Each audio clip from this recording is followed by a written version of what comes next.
Welcome to New Millennial Kingdom, where Jesus Christ is Lord. Hello everyone, we continue with message 4 about the future map of the United States of America. I'm going to insert here a short video showing the visions of Gordon Michael Scallion, who, after a major health crisis in 1979, was able to see into the future of the planet Earth. For the next 3 years, he continued to experience visions and gain greater details of just what our planet would look like in the future. Then in 1982, he published his first future map. It was received with skepticism. In 1991, he released a new edition, and again in 2002, each time adding new elements to the map.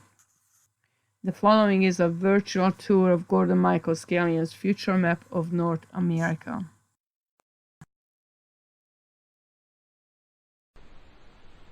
I created the future map of North America in order to give a snapshot picture of the visions that I see occurring in the future.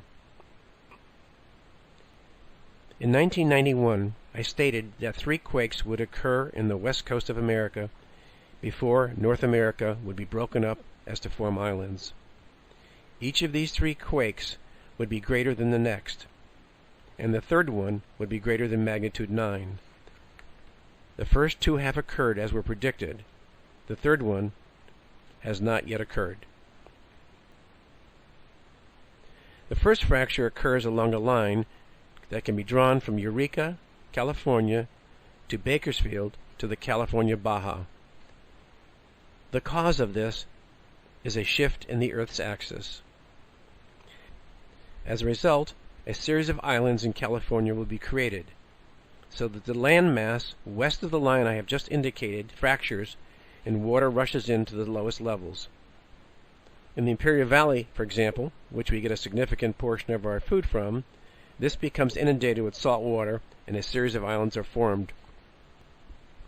Some of the islands will be from parts of San Francisco, Sausalito, Middle Valley, up to Eureka. The Bay Area will become a very large island. In the LA area, a few of the new islands will be Santa Ana, Pasadena, San Gabriel, and San Bernardino.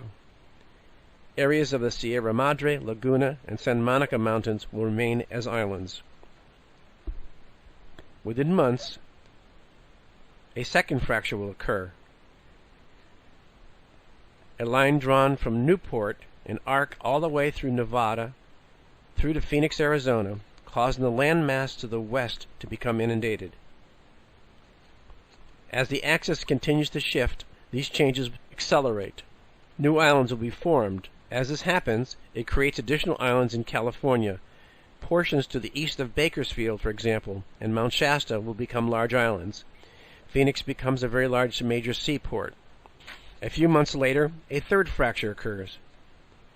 Once again, the equilibrium of the Earth has been upset. The fracture begins from Vancouver, cutting through Oregon, all the way through Idaho, down to just north of Salt Lake City, past Cheyenne, so that Nebraska, or the corner where Colorado and Nebraska meet, becomes a new west coast area, and a very large shipping port established there in the future. Now from this Nebraska seaport, this line cuts across Colorado so that the area to the east of the Rockies becomes affected, and this becomes a new coastline. Denver may very well be another coastal region, as will Sedona become a coastal region. This continues all the way down through Phoenix, down to Tucson. So connecting these marks from Tucson to Phoenix to Sedona to Denver to the corner of Nebraska, this will represent the new west coastline. Now earth changes will not be limited to the west coast. The east coast shall experience a loss of landmass due to rising sea levels and changes in the tectonic plate system. The United States divides into 2 landmasses, eastern United States and western United States, with an inland sea in between, the mighty Mississippi. In closing, the Earth erupts any time it's pushed out of balance, whether it's done by us as living beings on this planet, whether it's done by some kind of cosmic event, such as a comet, certain planetary alignments. It's a balance. The positive part about it is that the Earth always survives. It has an endless life, where ours is a little shorter.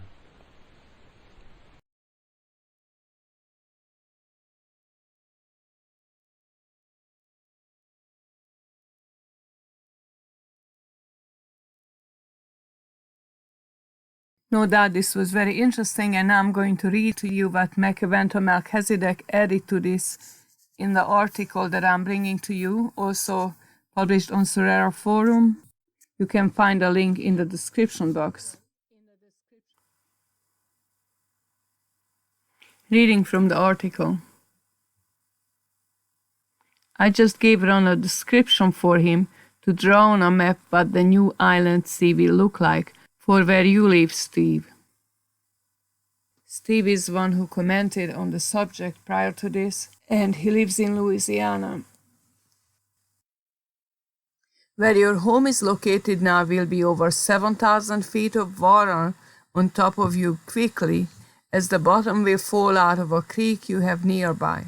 There is a fault line that falls about to 10,000 feet and now has a large pool of petroleum in it because the United States has a leaking petroleum reserve tank underground, and it has lost about 600,000 gallons of crude into the crevice.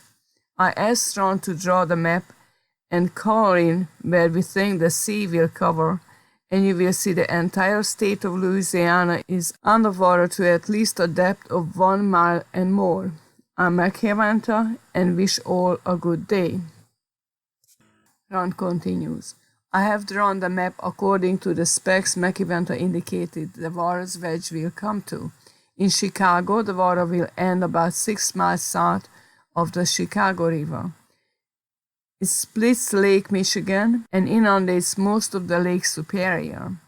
It comes east to where I worked in Pittsburgh as surveying the Brady Street Bridge, which prepared for replacement at the time over the Monongahela River, and just before it joins the Youghiogheny River, where they jointly flow by the Golden Triangle with the stadium and whatnot built on it. From there where I worked, it goes west up the Lake District into Canada, down into Nebraska through the panhandle of Texas, and out into the Gulf again. The map is attached below for your review. Ron. Now this is what I wanted to show you. It is very shocking, and it's only focusing on this ocean. That does not mean that the coastline will not be affected, and when you add the two maps together, you really can see that the 60% of the arable land of the United States is gone, as Mekevento said about the earth changes in Bulletin 6. And I went online and tried to see the maps that are available. And of course I find many. There is more than one person who have seen the future of America and the future maps, so I'm just going to post them here one by one. Now remember that Mekevento said that 60% of the arable land will be lost, which is the area can be used for plowing and growing crops. Now he also said that 25% of the sovereign land will be lost, and as I look at these maps, it does not seem to me to add up to 25%, so it is absolutely not sure how it's going to turn out. But I also find this image showing an elapsed time of unknown time period. This is the worst case estimate. It was prepared in July 1992, showing results of the tectonic progression. But look at how much it's matching what we have seen in the previous videos, how the West Coast becomes an ocean port, how the middle of America and Mississippi Valley becomes an ocean, and how the East Coast inundated with the Atlantic Ocean. These maps are relatively matching, except for this huge ocean that will be on the middle of America. And as they say, these are very hard to predict, what forces there are in operation, and they always compare it to the ocean waves coming onto shore. And of course, we cannot tell ahead of time how much damage will they exactly cause. I will show you a stimulation that I find in a video by IGOE-TV, a stimulation of the worst case scenario, how the East Coast would be washed by the ocean in case of a pole shift, published on April 7, 2015 by a title, Where US Would Be Flooded If the Pole Shift Reaches.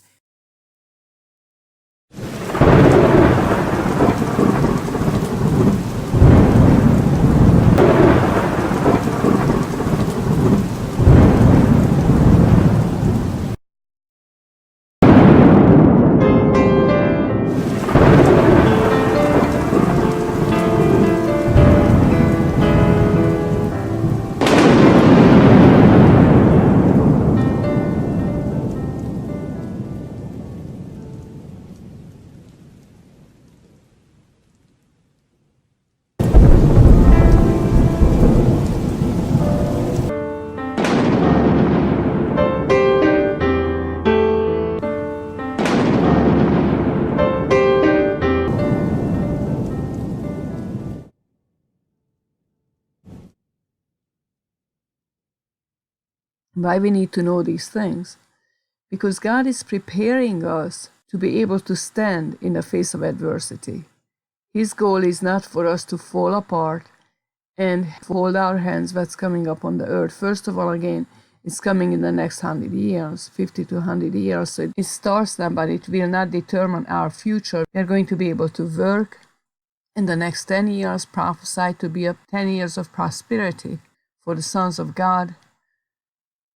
But if God would not reveal the coming earth changes and it happens, then we would wonder at that time what's happening.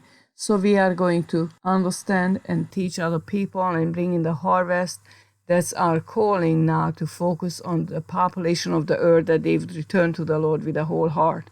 And with this, I finished this message number 4. I believe it was very important to bring this forth. And in the next message, we're going to do the same with the whole world. I'm going to show you the future map of the different continents and nations. And that would conclude the earth changes before we could move on to the next subject. Thank you for watching this. God bless you all. Please proceed to the next message. Message number 5. And if you will, share it. We don't want anyone to face this by surprise. Praise the Lord.